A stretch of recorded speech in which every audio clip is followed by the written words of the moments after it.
when I was 3, 4 years old. I didn't know. Sorry, just the recording starts now. When I was 3 or 4 years old, I didn't know what they were supposed to be. I just knew things, remember things very vividly, have this sort of open-eye visions, and clear remembrance of what I was doing, who I was with, where I was,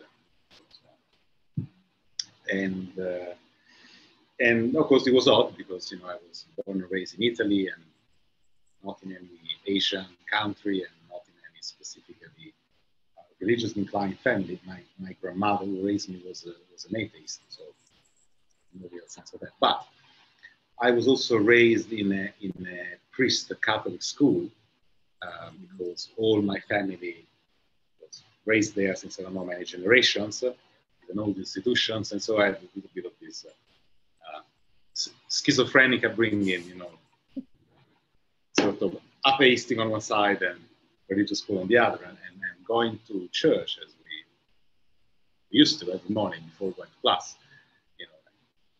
4 days out of 5 at school, going to church in the morning for me was a mystical journey, it was a mystical experience, real, again, profound visions and voices and semi-epileptic states, and so several times the people had to come and shake me, bring me out, and they were concerned for my health, la la la, and and I was sort of listening the music of the spheres, so to speak, and so this one went on pretty much all my childhood since I can remember, and I taught myself meditation from my memories, how to sit and how to focus on the light and on the breath, and many things. And these feelings of these energies inside me dominated my childhood. And pretty much, long story short, I was lucky enough to meet teachers very early on, and it started with the mother of. Okay, let me step back 1 minute. So Italy was a very monogenetic culture. So in schools, you would only have Italian kids. Okay, and the year that I started in school, it was sort of a bit of the first experiment to include non-Italian kids in the school. So there was a Chinese family, and I bonded with these kids and their mother. The day that she picked them up from school, I will always remember. I ran to her saying, "Bring me home, please, bring me home." And this flood of memories of China and so on. And anyway, turned out that she was an hidden master. She was the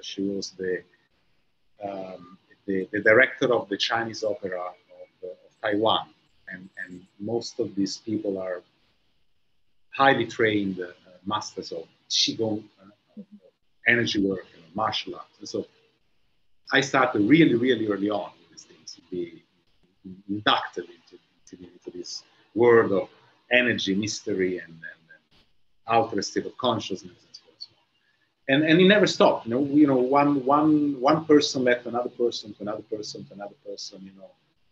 And by the time I was 14, I already had quite amazing experiences under my belt, and then I met a teacher, and I went with him to Taiwan, and from there my journey started. India, Nepal, Tibet, China, Africa, South America, Indonesia, and you name it. And then it was a long journey of researching and comparing all the existing wisdom tradition, recollecting pieces of visions that I was following, that I have these remembrances of, so rebuilding this big puzzle inside me, which led to the encounters of really remarkable individuals, not the kind that fills up yoga shalas nowadays, or media gurus with thousands of followers. Most of these people are people that live in forests, jungles, mountains, or monasteries, and nobody had heard of them, but they were truly extraordinary in many respects. And so there is a streak of my life. Let me close the windows a second. Sure. So there was a streak of my life that was colored with a little bit of the supernatural, of the magical, of the mystical, and many miracles and possible things, kind of Harry Potter experiences. And logically, as a young man, they were very fascinating. And they definitely drew me in because they were, to a certain extent, the ultimate proof of the possibilities of the human mind, and of course also the thing that I was experiencing within myself. And so I went down the road in really many directions. I started with Taoism, and then pretty much encountered that all the other major traditions from different forms and lineages and sects of Hinduism, and Tantra and alchemies, and eventually Buddhism, Sufism, all the kind of shamanism that you can imagine in all the different sort of continents of the world where shamanism is still alive. Long journey with psychedelics, and then eventually the puzzle became complete and the picture started to emerge, and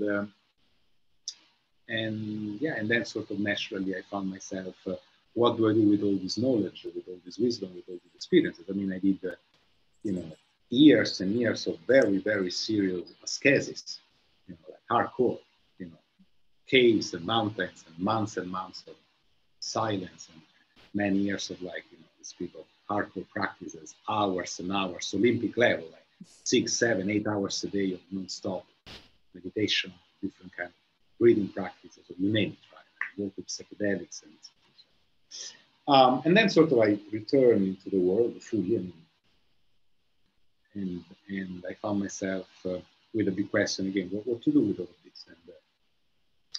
And it became sort of natural to bring it to leaders, and life coincidences, and so I started to have clients in this department that are governments or very relevant people that sort of have major roles in the world, and I started to consult with them, and I did this for many years, and then that led to the World Economic Forum and other forums and other organizations, and so on. And then on the side, I also run a business, like not connected with this, like business, commodities trading, and other things. So that's in a nutshell about me. Very interesting. Also very interesting is always how to merge worlds. Like I see that you keep having two different worlds, like juggling with the business as you call it. So I guess a more traditional business has nothing to do with the esoteric and the esoteric practices. How do you find the balance between these two, and also having like a life, like how do these three parts fit in together?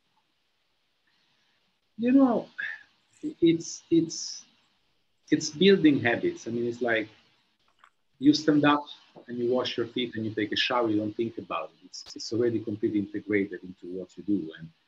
And the same thing, after many years of doing these practices of integration of body, mind, psyche, it just became second nature. It's like I wake up in the morning and I just do my things. It's just like brush my teeth. You don't think about it.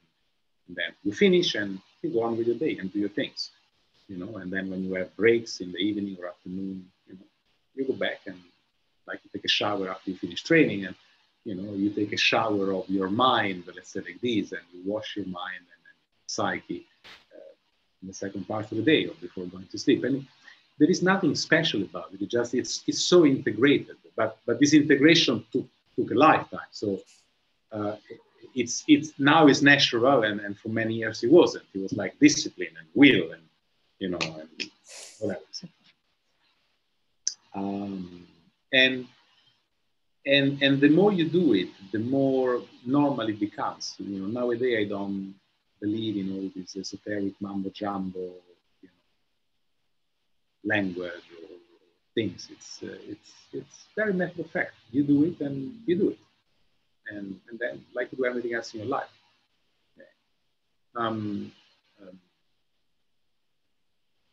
When you are young or unexperienced, there is this mystery and this excitement about, naturally so and rightly so, okay, exploring the vertical nature of your being. So not just the horizontal day to day, but you are fascinated with, you know, higher state of consciousness, higher reality, or whatever you want to call it, alternative reality.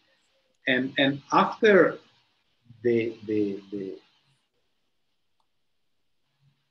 process is complete, the horizontal and the vertical, they are one. You don't see anything greatly special, particularly interesting in the vertical that it's different from the horizontal and vice versa. So that's how the integration happens. In the moment that you lose that thinking that that is special, that that is somehow gonna make you different, special, better, or privy to certain things or knowledge that the mere mortals don't have, right? In the moment that all that finishes, and that and this, it's just pretty much the same thing. It's like, okay, dining and laughing and making love, they are very different, but at the same time, they're just part of the same experience. That is good, and this is good, and you know, it's fine. And so the integration happened when one of the two, either the horizontal and gradually they start to become integrated in the life. And what nowadays I really do, and what I work with, it's strategies for happiness and future of leadership, in the sense that forget the transcendental, the cosmical, the esoteric. It's very practical and simple. We all have an inborn need and desire to be fulfilled and to be happy, to have a sense of meaning, a sense of purpose. Okay? And in our life, we constantly look for the next thing, for the next piece. Okay? And when we find something, we give to that something very special meaning, which is, of course, completely self-attributed, not because that something really has it, but you put it into it because it's a need of the mind. And then you get all excited and you start to run after it until you have it. And so if we understand this in a larger picture, again, we can develop strategies, long-term strategies that can support well-being, genuine happiness, okay, and give the skill sets that are needed to navigate the future, especially when you are in a position of leadership. And I map down very precisely what are the skills and how to develop them. And you know, if you do it, you really can sort of measure the outcome. That's what I like about it. Before this and after, you measure the outcome. And that is it. So I steer away now from the uber spiritual kind of things. You know? Yes, sometimes maybe some people that really have the maturity or the experience, okay, maybe I go a little bit more in that direction. Okay? But more and more rarely, let's say. It's very interesting, actually, to hear your definition of spiritual. It's something that opens up many times, actually, as a thing. What is spiritual, actually, and what is not, and all of this part. And to tell you the truth, I have intentionally chosen the term spiritual entrepreneur just because I feel that there is a difference between conscious entrepreneur and spiritual entrepreneur. For me, spiritual entrepreneur doesn't mean somebody who's neither working with spirituality directly, neither talking a lot about spirituality, but it's somebody who is very deeply inside his soul. He's following his own path, whatever this is. And I feel that this is like, it can be only my definition of spirituality, but for me, spirituality is not something that it can even be shared. The tools can be shared, exactly as you're saying, but the spirit expresses different in each one of us. So yeah, what we see, I feel, is the tools that can be very powerful and very important. And all together we can find new ones and discover and explore. And it's all the interesting path of life in the end. I do feel that there is a small but big difference, subtle difference when you start operating under a system of having a bigger mission than just eating or just sleeping. And for me, that's where the spirituality comes. And I'm totally with you that most of the more spiritual people I know, they will not even talk about spirituality at all. But the way their lives have been built and the way their reality is after years of existing on this planet, it creates a field that is different than somebody who hasn't followed that path. Anyway, it's very interesting to hear that. And I'm wondering, is it possible, or because you did make the distinction between like business and the spiritual practice, and I'm wondering, is it even possible to create a business when it's being created for somebody with a specific mindset? Do you feel that some of your mindset has been infused even in your traditional business? Or do you feel that you were able to separate the two? And if so, is there a specific reason for that? Again,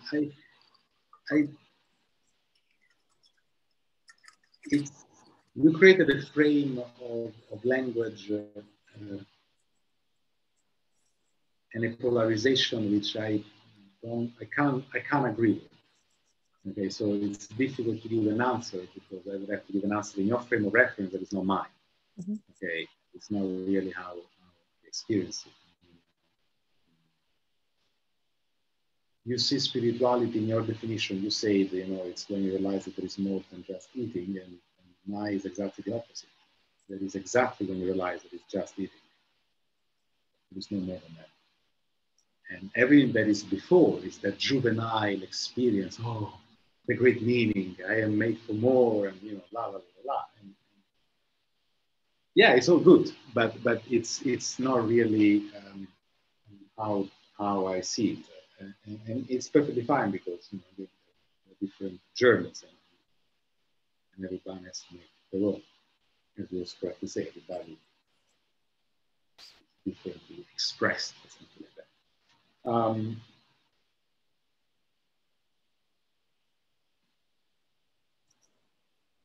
Don't worry about that. Guide us from your point. At the same time, yes, in the sense that, of course, you have some sort of ethics that emerge from being in contact with the self and with sort of reality around you, have a certain awareness, okay, which maybe some very shrewd businessman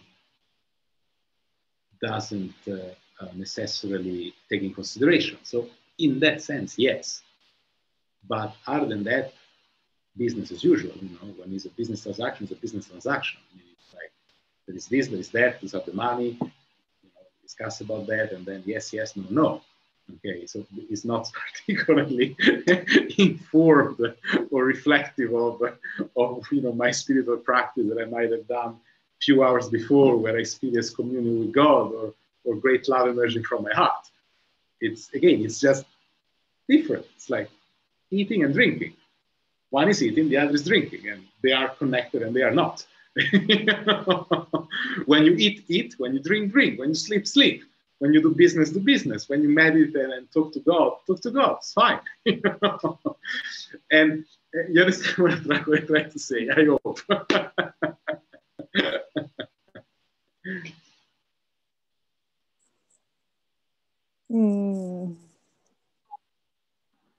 I have to admit that I have difficulty to the point is, I have to admit. I am happy. I have to admit that for me, there is no difference in anything. It's exactly the opposite, actually. Everything is a spiritual practice, even when you're doing a transaction. For me, everything is. Yeah, but then it's the definition of what is spirituality, and ultimately, it's just a certain awareness of yourself and your surrounding. That is it. That is specifically cultivated, refined, and ever present. When you are present to yourself, you can be present to yourself in any given situation, from when you have sex to when you business to in general, but it's not something to think about it. You are either are yourself or you are not. You either have this presence and awareness of who you are all the time, or you don't, and it takes many years to have that awareness all the time. So spiritual practice is a practice. You do exercises to refine and be able to sustain a certain awareness until it becomes second nature. You then become aware, you are aware. And that is it, and then it's just who you are. Just you wake up every morning, you don't need to repeat to yourself, I'm a leaky, I'm a leaky, I'm a leaky, I'm a leaky. You know you're a leaky, that's it, you don't need to tell it to yourself, you are it. Okay. So I don't need to say I'm spiritual, I need to do this to spiritual, I need to do that, not to be spiritual, and the two things are different.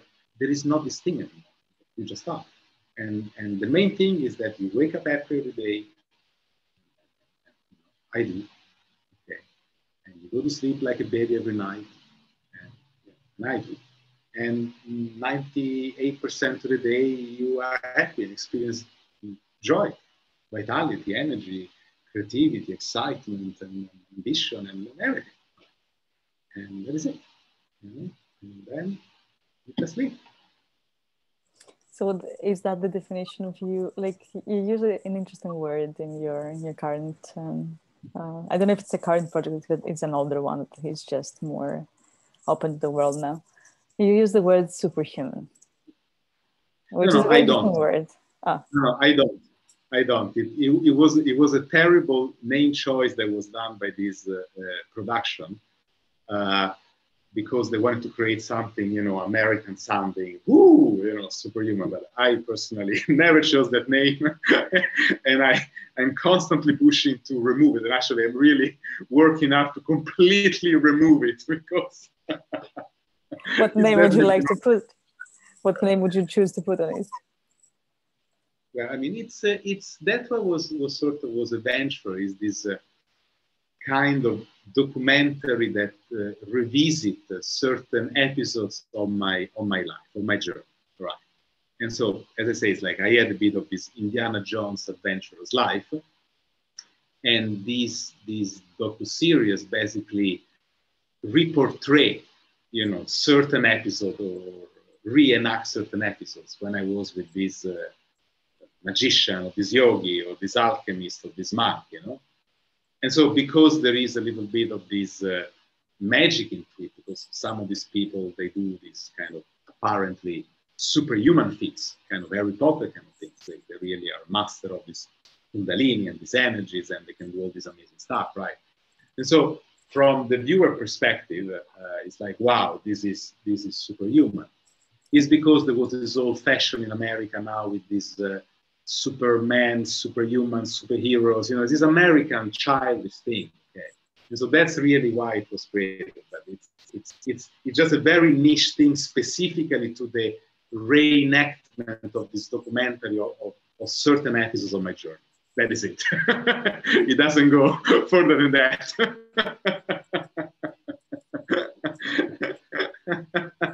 I am super human, like really, really, really human in that sense. Good point. Yes. After all, it is all about more involvement, not more detachment from life, right? I mean, I did, and I do sometimes. I enjoy to do ascesis and go in the jungle, in the forest, and fasting and be in retreat for days, weeks, even months at a time. But it's fine. I don't see anything. Again, it's second nature. For me, there is nothing special about it. It's just I do this. I'm very focused and involved in the world, and then I can go off and live like a yogi. Again, I don't see anything special about it. It's just the training. It's just you train yourself to be that. And so you're familiar with this reality, and you're familiar with that reality, and at a certain point, the realization where the two really, you realize that who makes the difference between the two is you, not because they are different realities. You made a difference by positing that one, it's different than the other. So it's all in your head. But it actually is exactly the same thing. Years, it's true. So there is a Zen saying that one of my teachers used to hammer me with, before enlightenment, chop wood and carry water. In the journey to enlightenment, sea mountains and angels and fairies and, you know, and gods. And after enlightenment, chop wood and carry wood. Okay, everything became exactly as it is something clicked and changed there. Okay. But the external and what you do day by day and what is the highest practice, it remain exactly what you do. No more than that. Yeah. So where I'm a are very, you? very normal guy. It's funny because you keep assigning a way of saying spiritual that is not necessarily mine, but it's interesting to see it. Okay, I take it for now. So where are you? What right now is your focus?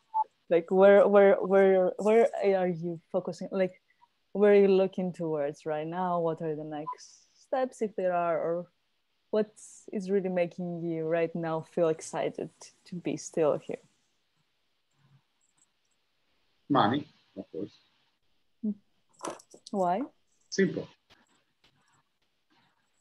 Because money makes the world go around, you know, and it's amazing. They give freedom. You can do.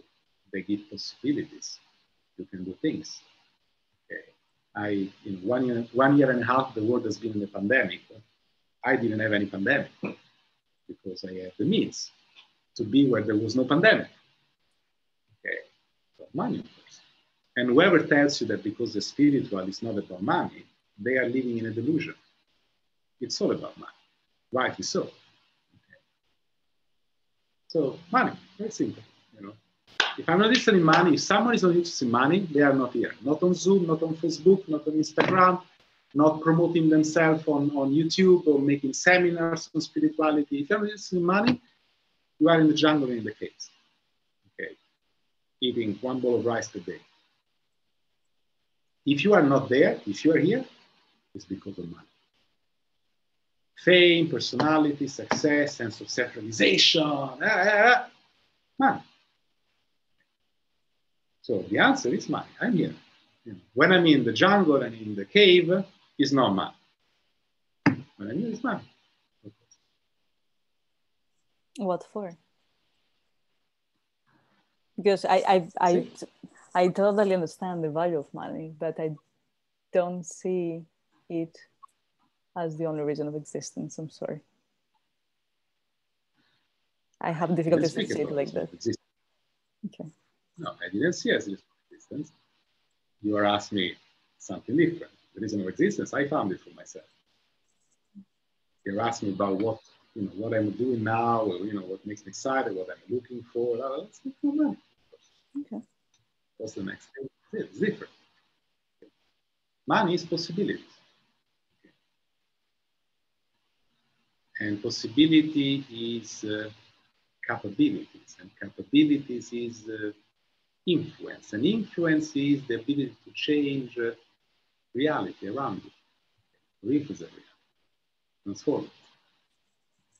But without money, just with ideas and nice concepts, nothing happens.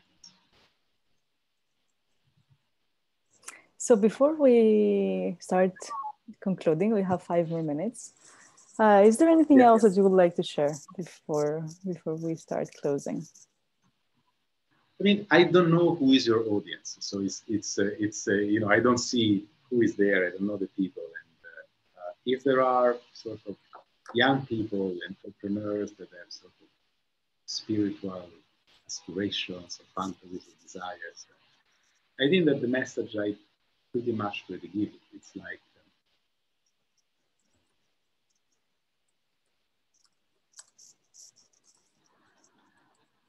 live your dream until you wake up from the dream. And the day that you wake up, you will really see that whatever you have built around this perspective of spiritual and spirituality, whatever that means for you, whichever form it takes for you, will become seamlessly integrated into your basic nature, your basic desires, and it's not different or separated from the horizontality of life. And you don't need very complex philosophies, concepts, and schemes and everything. It's all pretty simple as it is. And then there you find a great joy, a great happiness. And you become in a position of really doing something good. Thank you for that. It's integration with yourself. And that's the thing, that whoever is in search of a spiritual meaning, if there is still a state of separation inside, and you are still searching for something, thinking that there is something that is good, that is higher, that is better, okay, and you are pulled toward that. And it's very good. It's a very good try. It's a very, very good try. But you're still in the process. Thank you for that. I tend to believe that there are different realities and different experiences.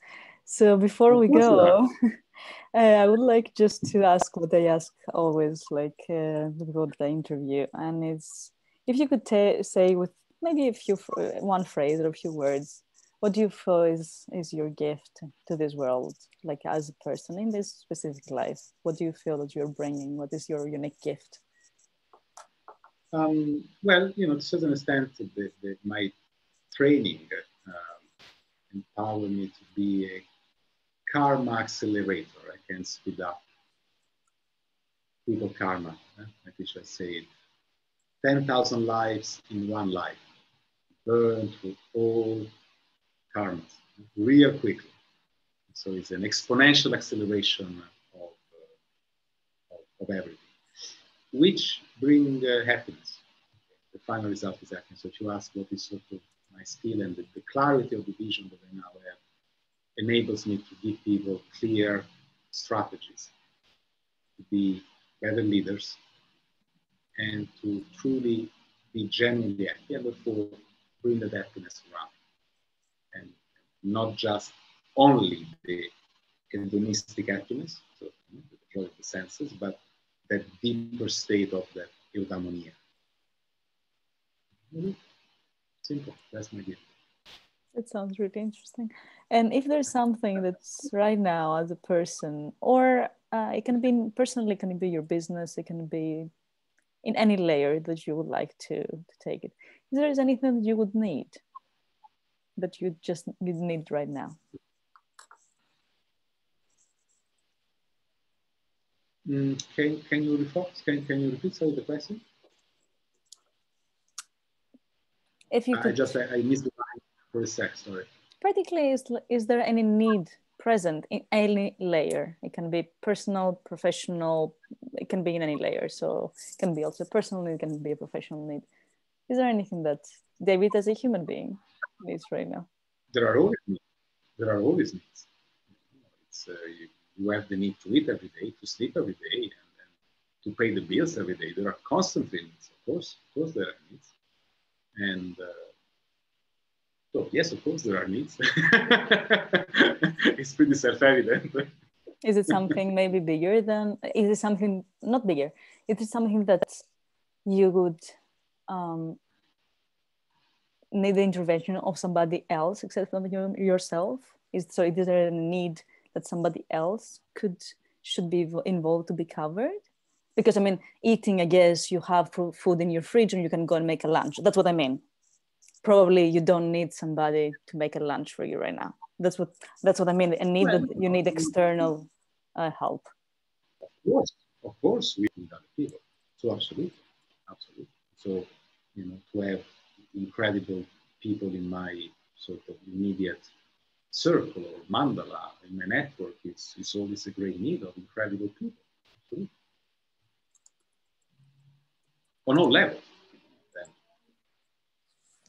Thank you for that. Incredible people are indeed a very beautiful thing to exist around us. So I don't want to take more time. We're already like 2 minutes over. Sorry for that. Thank you for your time and for your wisdom shared. Right. I hope that the journey in front is similarly exciting. And I wish you a very nice day in beautiful Barcelona. Thank you, Ligget. Talk to you soon. Take care. Have a good afternoon. Bye. Bye-bye.